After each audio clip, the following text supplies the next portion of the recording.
Ose kirege. Itamade ni. Itamade ke mu se. Se mu sogun ko atogun kata. Ohun kan soso. Wa to be lo. Wa mú mi gangan. Omi gangan. Ọ̀sà wẹ́rẹ́. Ọ̀sà wẹ́rẹ́. Wa mú ìkàun díẹ̀. Ìkàun díẹ̀. Wo bá ti wá lọ yín. Wa ti gbó pẹ̀lú omi gangan yín. Wa ká mú síbí ẹyọ kọ̀ọ̀kan wa ká mú ọmọdé yẹn mọ́. Wa mú kàtà àti okó yẹn á boko náà. We ti lo tẹ́lẹ̀ àbí we àbí we. Ó pẹ́ mi ti lò. Ó pẹ́. Ọwọ́ bà mí láìga mo ti bá. Kí lílo kene Itamade yìí. Itamade yìí. O kò bá ti mú kàun díẹ̀ yìí. Ọ̀sà wẹ́rẹ́ mọ́. Tó ti lọ mára. Ó ti lọ díẹ̀ mára wa da ọ̀sà wẹ́rẹ́ yẹn wa dá yìí. Àwa ká mú síbí wa ká mú ẹran. Aka mọ́. Wá ṣe ikọ́ àti kàtá. Ó nẹ̀ kí yín gbọ́ ni. Ó ṣe ayanyan wa nílé.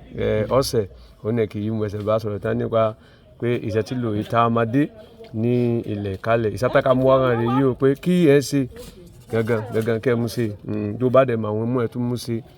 Wò lè fọ́ o ṣùgbọ́n àwọn ẹmú ṣe ní òun àti fún yín.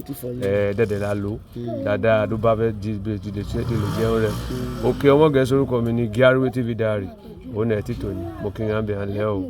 Àṣà wa nìrí òun ẹ lónìí àmúwáyé ní hàn lẹ́ o.